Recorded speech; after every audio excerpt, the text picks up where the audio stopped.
elevated you to a panelist. Okay, thank you.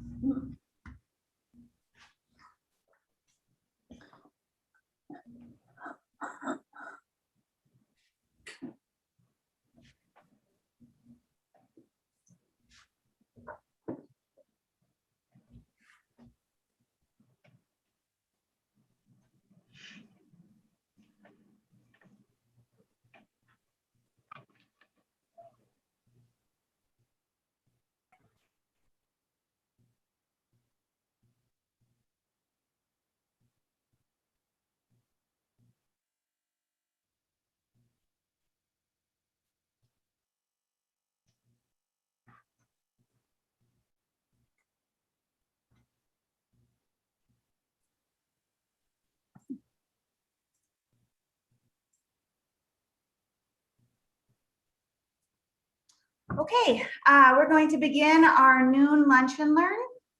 Good afternoon. Welcome to all board members, administrators, and business managers. Thank you for joining us for this month's lunch and learn. In today's session, Donna Fishbeck, the Department of Public Instruction's Chief of Staff, will lead an innovative education panel made up of 3 panelists. The panelists are Susie Carlson from Northern Cass, Sonia Meal from Oaks, and Patty Stedman from West Fargo. The goal of the panel is for them to provide you with some information and insight into the board level discussions that took place when the panelist districts were looking into and decided to make the move to the innovative models.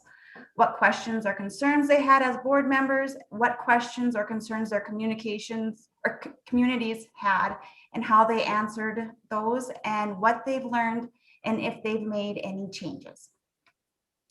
Questions are encouraged and will benefit our discussion, so please ask away. To ask a question, please either enter your question in the Q&A, or please enter your question in the Q&A box. We won't be monitoring the chat closely, so as I said, please use the Q&A box. We will be recording today's webinar and posting it to the NDSBA's website under resources for future viewing. It is also being live streamed to our NDSBA YouTube channel.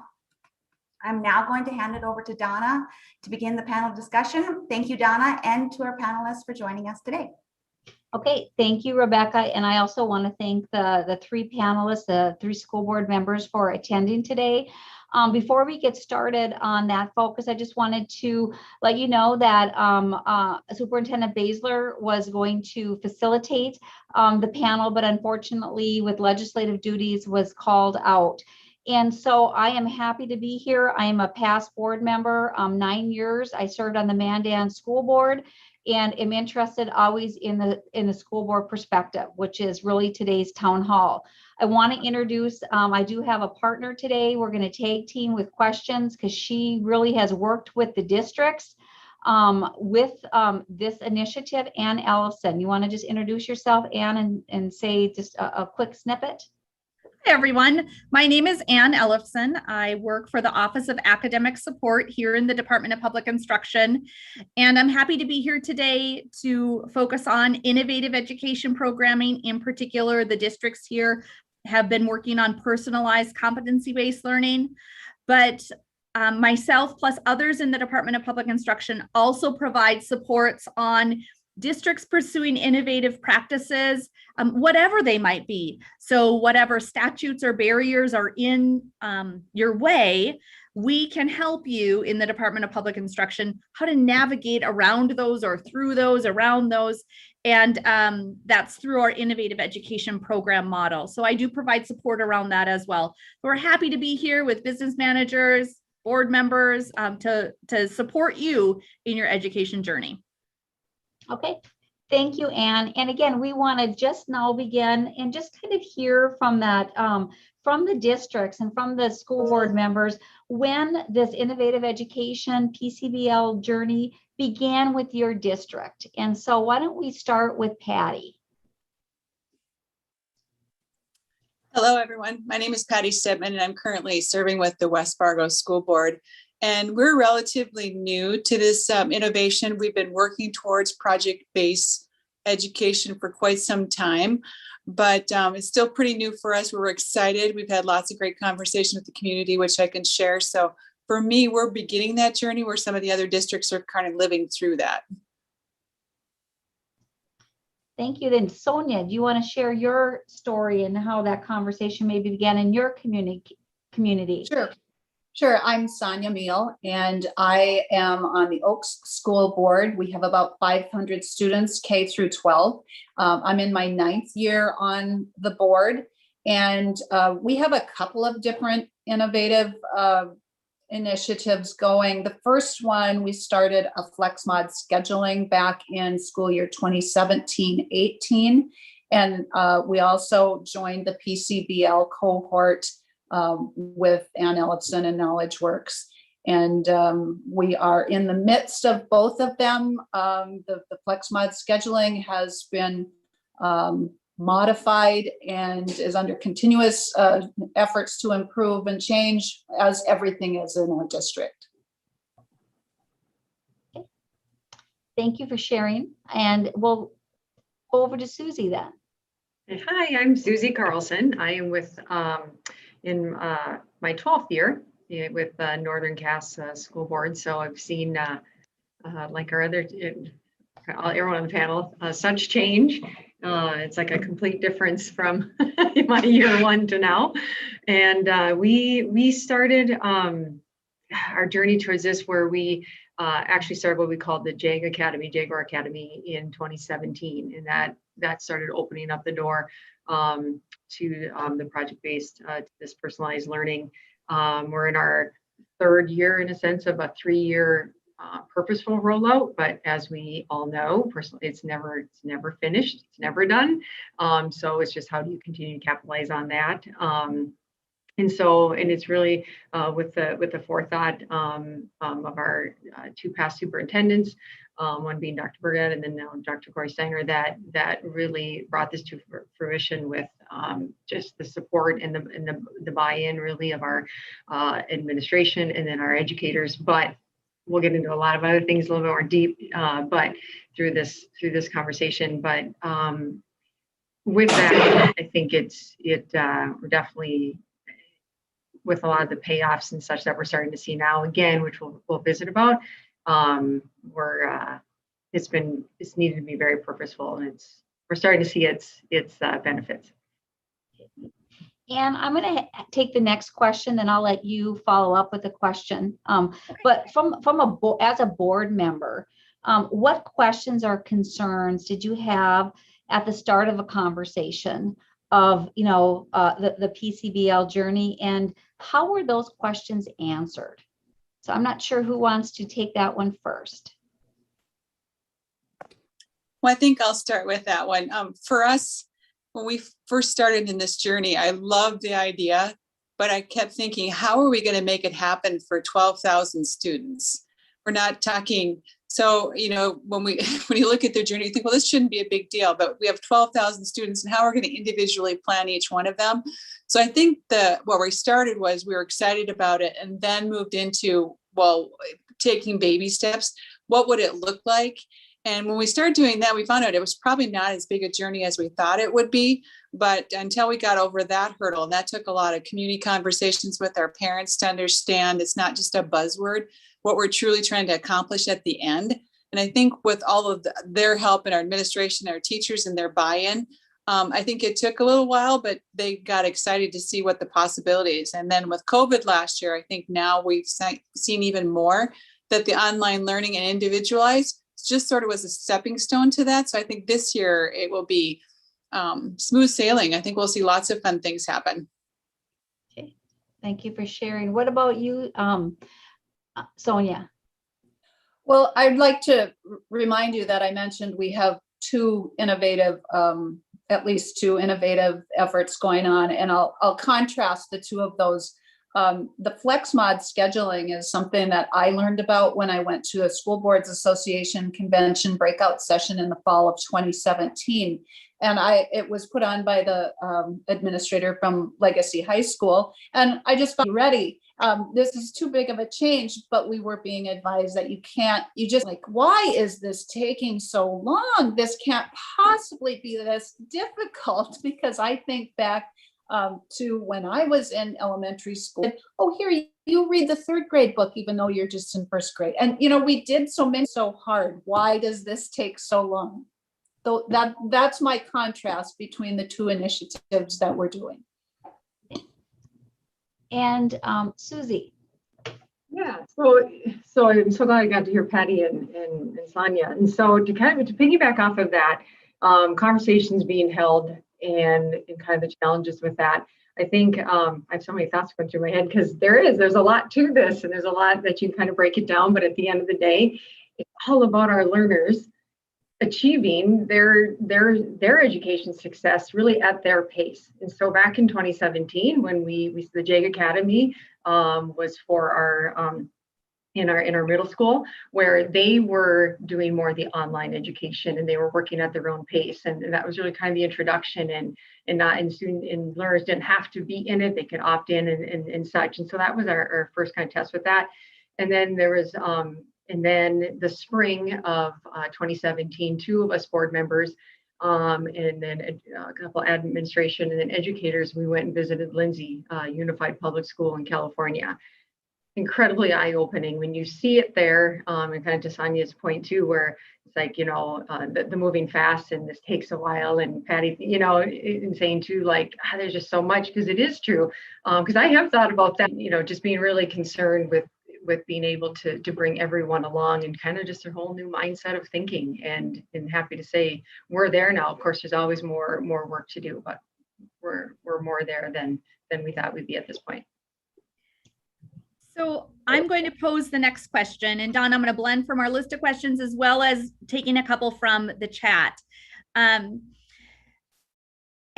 you're aware, and it's been mentioned before, innovation occurred before the Innovative Education Bill existed. So that's been happening in schools and districts with or without board being aware. Like, teachers are like, here's the 3rd grade book, even though we're in a 2nd grade classroom. That happened before. Like, those are levels of innovation. But when our legislative body provided the flexibility for the innovative education flexibility, they were intent that this wasn't going to just be a school decision. We really needed that broader conversation with the community, and then getting to the chats, a little bit of consensus from whether it be the community or from your school community, that learning community. What did your process look like in your schools, with your community, with your staff, with parents? What did the process look like to build their understanding and capacity? And then also just to determine when's the right time to move forward. And as one person mentioned, how do you handle resistance? It's kind of a lot in that question, but what did that look like? Sonia, I see you're unmuted. I'll let you go first. Thank you. I'll be brief about the flex mod scheduling. When our superintendent and principal got really excited about that concept, they planned a day when our entire staff was taken to Legacy High School to see it for themselves. On the way home, they did a quick survey by phone, and they were all on the bus together, and all but I think 1 or 2 wanted to look into it further. Not necessarily implement that fall, but we're very excited and interested in implementing it. With regard to PCBL, that was a similar situation. I would say there was an early out PD day, and I attended that with all the staff. And it was everyone sat in a circle around the whole room and discussed, and then broke out into small groups or smaller groups with the elementary staff in one room and the high school, junior high staff in another room. And it was not universal. I think it was about a 70, they didn't. But I do think that with regard to staff, our staff was really allowed to have good input and discussion before the decision was implemented. I would say less so about either the board or the public. I would say we did not have good intentional input by, and not that we maybe didn't try. We may have done surveys, but I feel like the public is so survey weary that, and it's so hard to say, this is what this is, we wanted like much less our public and parents. So I would say we were strong on staff input, but weak perhaps on public and parents. Susie, could you speak about some of the practices that happen within the Northern Cass District on how you get you on the call? Northern Cass School is literally located in the middle of a farm field. There is not a water tower. There is nothing around. Like, it is in the middle of a field serving 5 communities in the neighborhood. So Susie, the sense of community and bringing people together and that conversation looks different. What are strategies that Northern Cass has taken? Yeah, no, great point. I'm glad you put, we are in the middle of all these communities. Susie, could you get closer to your microphone, please? Oh, sure. Can they hear me any better? Okay. Yeah. Okay, very good. Yes, so communication, and I thought about that before today, is communication.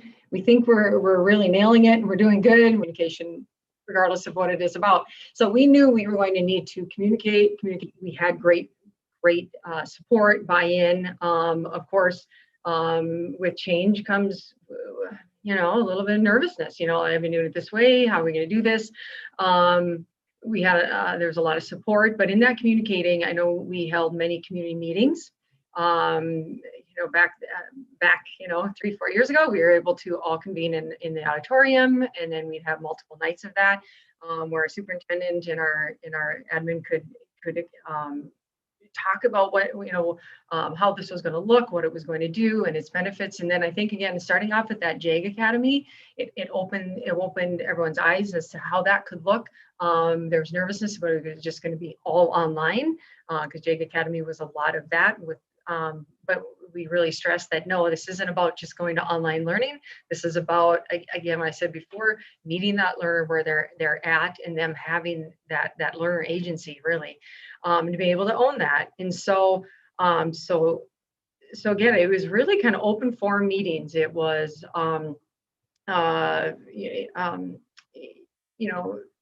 getting our board up to being educated. That's why that trip we took, 2 of us took to Lindsay, was so eye-opening, because of course when you see it in action, I know we had many educators and our administration also visit Farmington, and then Harrisburg, South Dakota. So we've really been leaning on, I know Maine, the district out in Maine as well. So that's another key thing is we've been fortunate with grant dollars and such to be able to do that, but going and seeing it in action. And that's Northern Cass, we've opened up our doors where we're able to give tours and things, and we have Jaguar ambassadors, which are our learners. You sit and listen to them for an hour. Matter of fact, so a year ago, we have a strategic board meeting, and we had a group of learners in a year ago, like I said, not during COVID. And one of them said, well, what if we went back to traditional learning? And they're like, yeah, we literally speaking like, yeah, no. You're not doing that. They're like, we're not going back. So we need to keep moving forward. And I kind of get goosebumps because that's so powerful for something that we thought they might like, because we asked, well, are you intimidated if one of your friends, one of your peers are, they're another level higher in math than you? And they're like, no, they help us. So it's really been exciting that the learners have embraced this. And then we know, and parents, me included, it's like, well, that's not how we did it.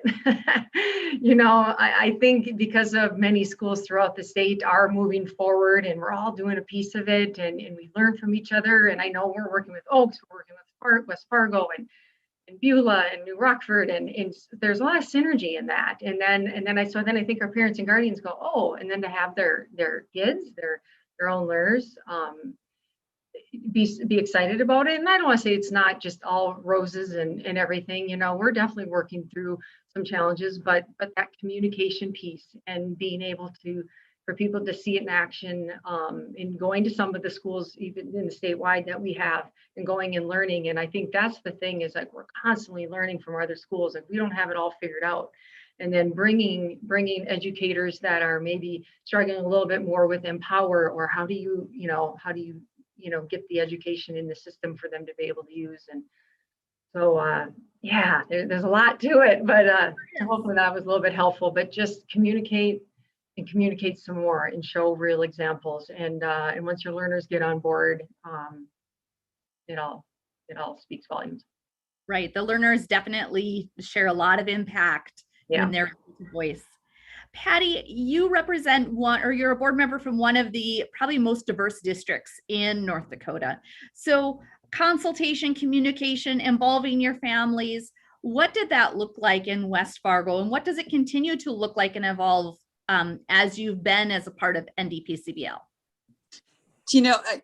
We're very fortunate to have administration who are so in tide with our community, and we're working with community partners all the time. So I think this was just another initiative that we wanted to start. We already had those foundations sort of built up. So for us, we have a lot of community meetings, and our teachers and our staff and administration are forever having that two-way conversation. So I think that helped a lot. We are in the baby stages compared to these two ladies. When I listen to what this will look like a year or 2 years from now, but I think of the engineer design process as you're learning all the time. You do something, if it gets to an end, it's not quite right. And we're very fortunate, I think, like Susie said, that there's so many schools that are already doing this well, that we're not reinventing the wheel. So we're taking the knowledge that we're learning from everybody else and, can set our own plan. But we're fortunate with our teachers. They're very, very open to discussion on what it should look like. And I think, to Sonia's point, they're already doing so much of this. So I think they're excited. So then they're at that another level of communication for our students and their parents. And if they buy in, it's really easy to get everybody else. But I think it starts with the strategic plan, which has to come from our administration, and that trust that, we're all on the same page and move the ship in the right direction. So for us, even though we're beginning, I really think we've got a strong foundation, and I'm excited as we move forward. Okay. Thank you, Patty. Go ahead, Donna. I want to, and again, I'm coming through the lens of a previous board member. And I'm just curious, as a board member in the past, student achievement was always at the forefront of our board discussions and how we did policy making, how we prioritized our resources through our budget and through support. And so my question to you as board members, how has the PCBL changed how you set student achievement goals for your district as a board? So Susie, do you want to start off and take that one? Yeah, you bet. One thing Patty said that I can't believe I haven't said yet, because I've said a lot, I know, is trust. I remember when we talked about this, is having trust, and then I'll for sure hit on the achievement goals. We've been pretty fortunate at Northern Cass to have a really good relationship with administration, educators, and board, and in doing that. But having that trust, it wasn't the first kind of technically innovative thing that we've encountered throughout our years at Northern Cass. So that helped. That set us up. There are things that we've done all these years. So again, having the trust in that two-way. This wasn't administration and board saying we're going this direction. It wasn't that way. So yeah. So I just wanted to pinpoint on that trust factor. But then with the setting our student achievement goals and things, that was a shift with grade levels moving to levels and proficiency, and versus a grade letter and those types of things. I know with our strategic planning team, that's been really key with these, because again, at first it was like, oh, they're just proficient. Well, no, proficient means you're hitting those targets. And so we have a lot of talk around with our learners achieving those proficiency, the standards And then what does a level 4 look like? A level 4 isn't taking it to that higher level. It's doing more than just meeting the standard. And so, we look at, achievement based on where our learners are at with a level 4, and that we've really, it was lacking a bit last year, and so then now, so now that's something that there's been more higher focus on here this year, meeting those learners that are achieving at that level, and then too with the not leaving. With meeting learner where they're at, then what does that look like then for, which one of the big reasons why we do this is to make sure that each learner is hitting the standard and being able to move forward, but while not getting behind. So then we've got the MTSS, the multi-tier system of support, with a reading and math. And then by looking at that appropriate progression, of the standard, we've been able to implement different strategies because of the achievement that we're seeing along, obviously with state assessments and things like that. But the biggest thing with that would be is we are implementing a new reading curriculum because of the achievement standards that have been set. Our educators are saying we need to do more here. So that's going to be implemented. A new math assessment. So it's added more layers in a very positive, beneficial way as far as the looking at what our achievement goals are. And it's, of course, it's I want to say you're not just looking at a full swipe of a grade. You're looking at the learners really individually, which our staff, of course, does that. But at the board level, that's where we want to make sure that we're making that progression, is meeting every learner, not just your high flyers or the ones who are really struggling, but it's how do we meet them all? So I hope that. Yes. Answered. And then I'm going to move to Sonia to ask the same question. And I'm assuming, again, the progress reports that you received from your administrative team may have changed, but if you want to speak to that, and again, how as a board did that change how you guys maybe set student achievement goals? Yes, since I came on the school board 9 years ago, and I've said to many people, I came from the business world, and in business every year we had our profit and loss statement. And so that's how, we measured how we had done in the previous year and throughout a year. And it's always been a struggle for me to understand how do we exactly do we define success as a school or for our students, especially when some families ACT scores are extremely important, and others are say, well, I don't just want my student to be a good test taker. That's not that meaningful to me. And so I think that, yes, we do get reports throughout the year on how students have done on standardized tests, including ACT tests, but that's where I feel like we really need to do better. And it would be helpful, I think, for school districts who want to pursue an innovative or any change, whether it's considered innovative or not, but define upfront, where are we now? What problem are we trying to solve? And how are we going to measure that? ACT or other standardized test scores certainly could be a part of that picture, but when we're doing things like Portrait of a Graduate and Choice Ready that really encompass and include a lot more, which includes soft skills, which includes activities, community service, work-based learning. I feel like our district and perhaps others need to move more. How do we measure? How do we record those things?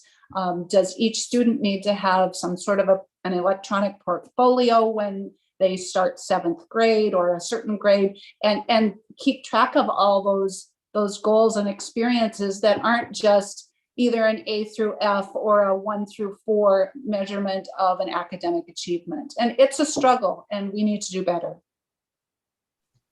And Patty, we're going to have you, I know you're earlier in the stage of this, but how has that impacted the role of the board in setting those achievement goals and or just a learning curve on maybe new progress reports? So I'll just have you speak to that. Well, one of the things as a district, our focus has been on students for a really long time. So even before we moved into the, project-based learning or, competency based on proficiencies. We were already looking at that. The way it changed probably for us, first of all, is that we have a viable curriculum that goes across all our schools. And before, we always thought there was some disparity with, if you were at North School or South School or what was the mix of the population. And that was never, a way we wanted to look at, how students were doing. And I think this is actually focused, since we're all on the same page, it's a lot easier for us to look at those reports and say we're all moving or not moving based on that. So that was probably a clarity for us, I think was a really good thing. But as far as, our targets, we actually, for every goal, we have a number of targets. So we don't just use ACT, we don't just use standardized testings. Our administration will come to us and say, we have STARS assessment, we have this assessment, we do this. So rather than basing on one pinpoint, it's actually a multitude of points. And I think that helps us to look at the students as a whole, not just in one point in time. So, and I think that's what this is moving towards. So we were already doing that, but I think that having all of our schools on the same page and the same goals and moving in the same direction sort of brought that to light even sooner, even more clear. And I think that's good for our parents too. I think, Susie, your point about, ABC or 1, 2, 3 or proficiency, it drove our parents crazy. I'm not sure there's a lot of buy-in. It's because most of us, if you have kids at that age, it wasn't the way it was done. But I think now they're starting to see the innovation part of it, that their kids are talking a lot smarter than we did when we were in 3rd grade. They're reading a lot. The passages they're reading in 3rd grade are nothing like what I read in 3rd grade. And when they start seeing that, no matter what kid it was, I think the light bulb came and said, no, wait a minute, why is that? And so I think that's the exciting part, is when they start seeing that their kids are doing something, it looks kind of the same, but it's completely different. You get the buy-in sooner. But as the board, it kind of moves up. I think our administration, they love to share. Whenever we're doing a monitoring report, we have a school come in and share, how does this look? And they do videos for us. And for me, that speaks volumes. We actually get to see this in action. And that's been a lot of fun, to see the kids engaged and the students engaged and the parents, are engaged, and the teachers are all excited and the administration's excited. And that's what we're there for. So that's a good thing. Thank you. Anne?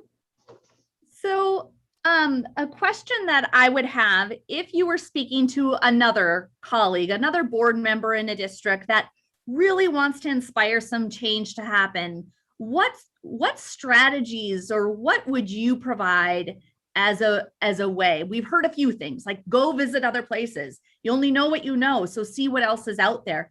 But what strategies would you provide to another board member, a colleague in North Dakota, to incite some change or explore differences moving forward? And it's a jump ball, so anyone can take it.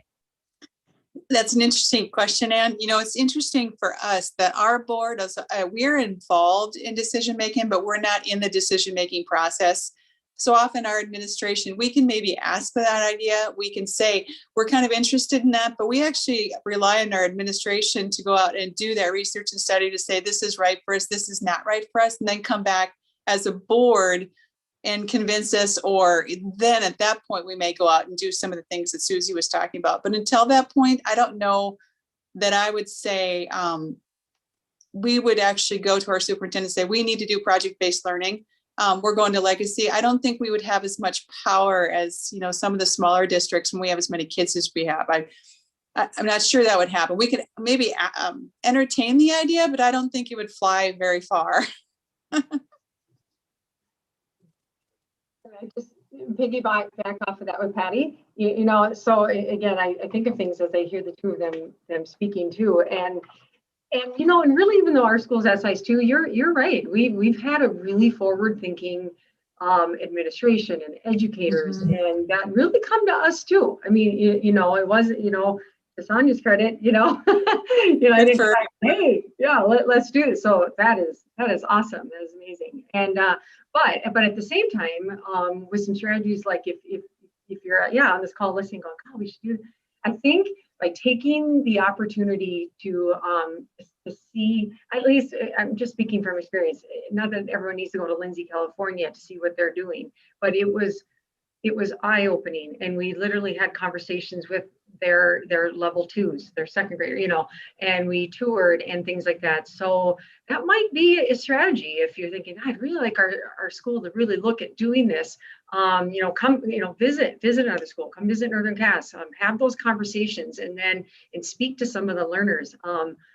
Boy, when you hear that, Tanya talked about, like our habits of work, that's part of it's not, I mean, it's part of their grade, but it's part of their progression is their habits of work, which are great because that's what's going to help them out in the real world that we talk about. And, and with this too, one other thing that I talked about where that your learners are learning and there's true proof in that, and we're not leaving out things, but yet moving them forward is one thing too. And I can't believe I mentioned it yet, is one positive thing as to why we made this move is by the time they are late, like junior year, senior year, they start figuring out what their choice, what they want to do in life, but just as importantly, what they don't want to do. So by being able to move forward, personalized learning, they're achieving their credits, and they can leave the building. We have internships and job shadows where these learners are getting out of the school and being able to go and do this. And then they have summer jobs, and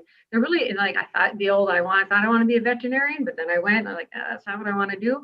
That's so key that they figure that out, and by us helping to give them that opportunity. So I think one strategy maybe from a board level is, to Patty's point, is just having the conversation, going and seeing what others are doing, and then going, hey, we could bring that back here, maybe, and so because the learners, at the end of the day, it's what's best for learners.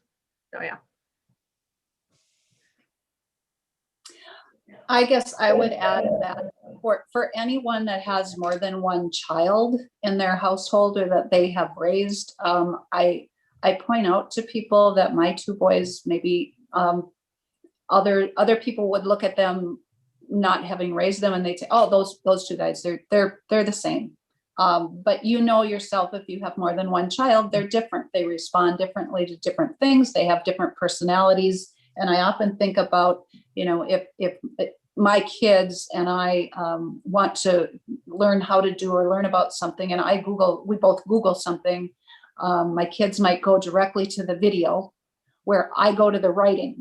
I'd rather read about it, and they want to look at the video. And so I just emphasize, as far as personalized learning, I think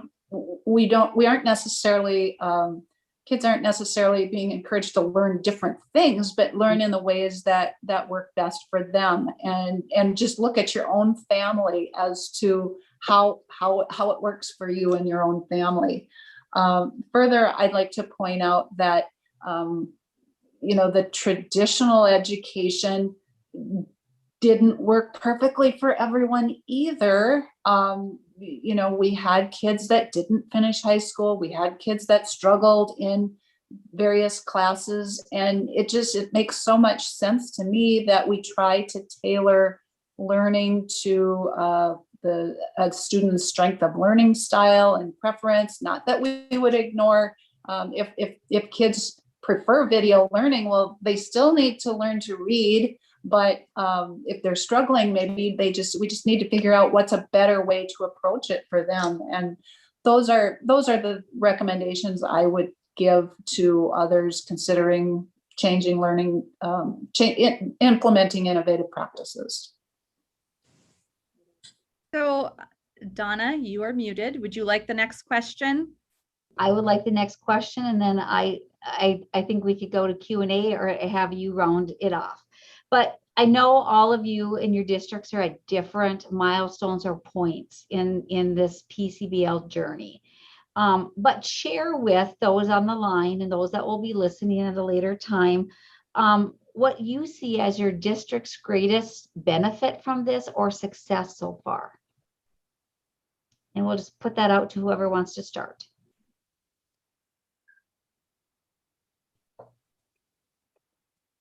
I'll start. I think, and I've kind of touched on it, so I won't go on, but being, kind of in our 3rd year, I seen the motivation and we talk a lot about choice and voice with our learners, seeing them really own their education journey. And something that we thought might be intimidating for those who aren't, a level ahead in a particular, but they're motivated. They're motivated to do better, and they're being supported.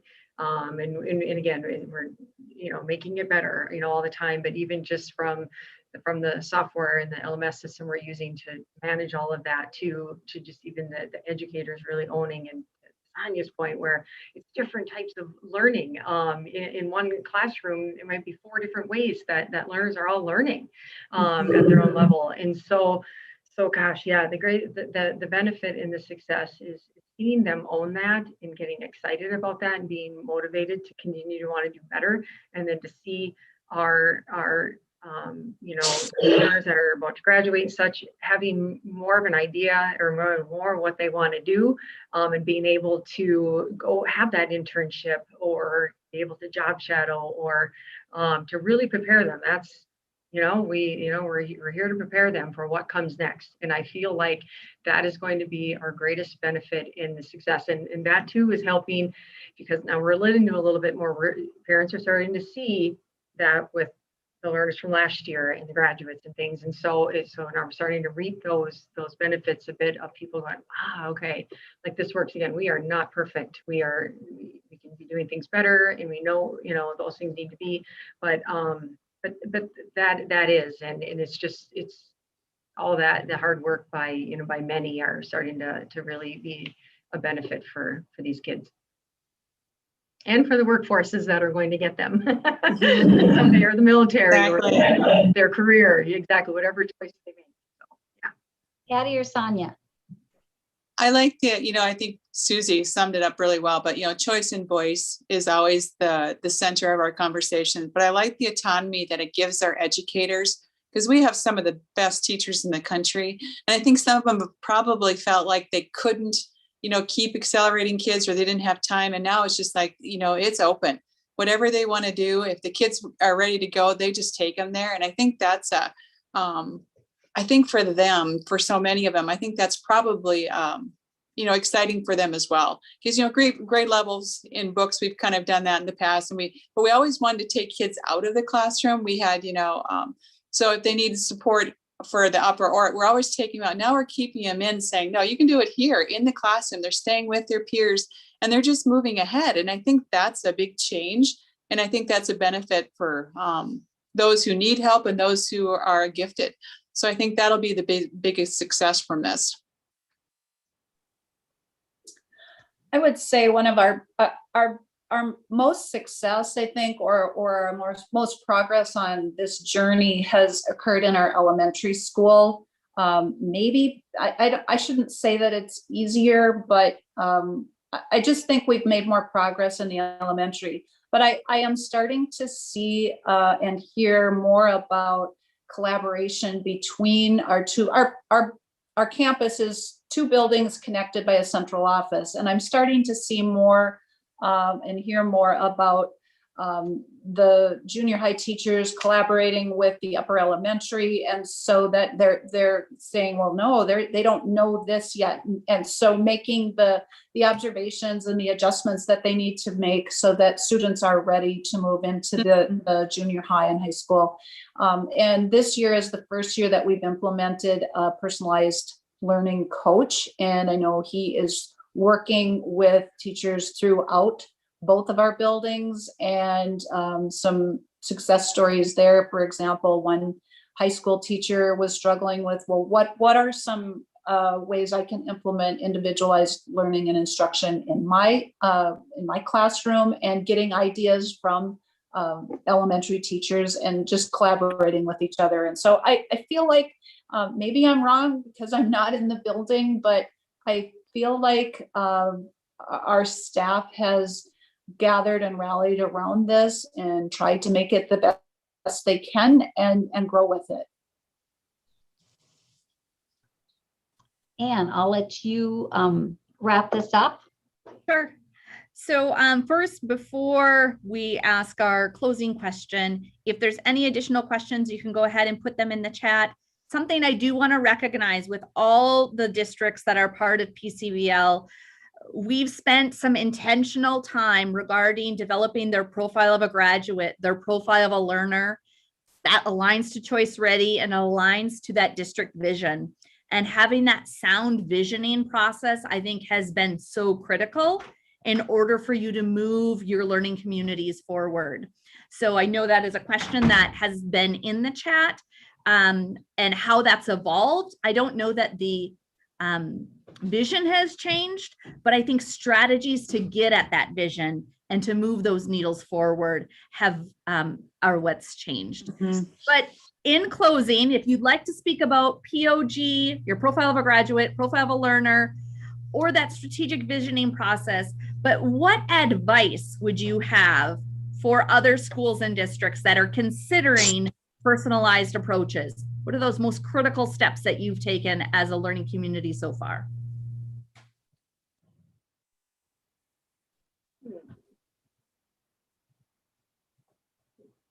And Sonia, go ahead. Okay, so I think, I'm not sure if this is the best answer to the question, but for me, I mean, getting our staff to buy in and work hard on this has been critical. I would like to turn the clock back and find a way to get more universal buy-in by parents and community. And I would like to comment on a question popped up about whether we still offer traditional learning. And I mean, I don't, as much as I think that there are differences in our classrooms, we are still learning traditionally. Our kids are face-to-face with their teachers in the classroom. They may have technology available to them, but we don't have the JAG Academy like Northern Cass does. Students go to their classrooms. They are taught in person by a teacher with support with technology. Kids are still in first grade, second grade, third grade, and so on. And so I think for me, it's more implementation of strategies within a classroom than it is something that looks totally different from what we would think of as traditional education. Thanks, Sonia. Susie? Yeah, just about, so our JAG Academy has morphed into this personalized learning now that we're doing it, that K through 12. And I kind of piggyback off that. One thing too, you mentioned the personalized learning coach, Sonia did. And yeah, I don't want to fail to mention that we have not only a personalized learning director, but we also do have personalized learning coach. And so they work together. And I would be amiss if I did not hats off to our educators and who have boots on the ground, right? They are the ones, obviously, really making this happen, along with many, administration and parents and our learners, of course, but our educators. And to that point, and that's the thing, is by them being supported, because this was a big shift. It was, and to the question of, are we still doing traditional classroom learning?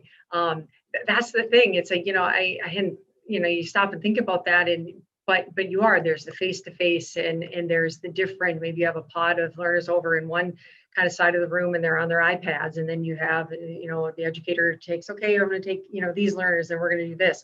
And so I guess, your definition of really of traditional, if traditional is the face-to-face, you're all sitting there learning the same thing. That's not happening in the rooms, but there is very much. We are not an online learning only school, not at all. There's a lot of different interactions. So as far as like that strategy goes, yeah, having your educators bought in and ours are, yeah, there's still trying to figure some things out and some struggles on that, but having that personalized learning director and then the coach, I would say, I know we've had some grant dollars and things, so it's not like this doesn't come without needing a budget item for it, but it does. That is, I can't even imagine not having a personalized learning director and a coach moving through this, because it offers that support to the educators for them to keep moving forward too, and to be motivated and and want to do this, because it's different, and it's so that I hope that answered a couple questions there a little bit. I think so. Patty, any advice for districts that are considering PCBL?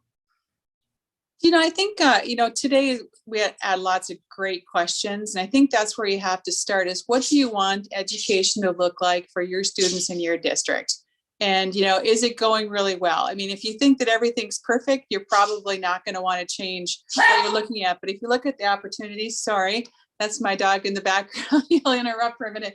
But if you look at your opportunities for kids, that if you want them to be more advanced than the way we learned, I think most people would probably start there. So what does that look like? Do we want our kids to do more online learning? Do you want them to be in individual pots? Do you want them to have access to more different kinds of education so they can get a career pathway? And I think that might be the strategy, because if you want your kids to be exposed to all different kinds of career pathways when they're in elementary school, you're moving in this direction, because they're going to have more opportunity to get a wide variety of subject area, probably more advanced level than if we stayed in what I would call a traditional model. So I think that's where you start. And I think as board members, we have the opportunity to ask some of those questions with our administrators. Not saying that we want to do that, but I think if you frame the questions, how are we encouraging our learners to be step up where they're at and continue to move at their own level, and so they can search out some of those questions by themselves. And I think that's where they start with their administration. And if the administration buys in, then you work at your strategic plan, you're looking at profile of graduate, then you're trying to tie them all together. But I think as board members, we're all in agreement. We have to do what's best for kids.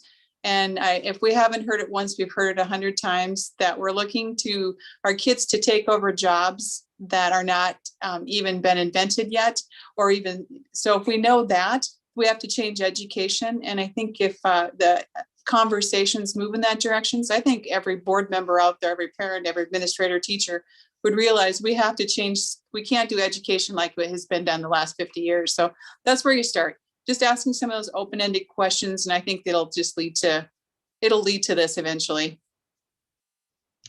Well, I want to take the opportunity to, from the Department of Public Instruction, to thank you and your districts for leading the state in this work, and for taking the opportunity today to share your story and what you've learned from it, and to provide advice for those who are looking to go down this path. So thank you very much. Rebecca, over to you. All right. Well, thank you, Donna and Ann, for moderating this innovative education panel discussion today. And thank you again to Susie, Sonia, and Patty for being a part of the panel. You all sharing your district's experiences and expertise has been most informative and very helpful. Remember that this webinar recording, the slides, and any associated resources will be available on our website at www.ndsba.org under resources. If you found this information useful, please let your fellow education leaders know so that they can watch and possibly join us next time. One more final announcement I have is I'm happy to announce that our next 3 Lunch and Learn sessions have been set for April 21st, or for the April 21st session. Amy from our office will be giving a general overview of school elections and providing tips and best practices. The May 19th session, I will be discussing how to update your district's policies and providing you with some do's and don'ts. And then finally, during the June 16th session, Alexis and Amy will be recapping the 2021 legislative session. So registration for these 3 sessions should be coming out later this week. Registration information can always be found on the NDSBA website under the resources tab also. Remember that if you want to view any of these trainings during the noon hour, you will need to register to participate. If not, you can always wait until the recordings are posted online. Thank you again for joining us today. We truly appreciate your participation. Contact our office at 1-800-932-8791 if you have any questions on any of the information you heard. We look forward to seeing you next month. Have a great rest of your week and all the best. Thanks, guys.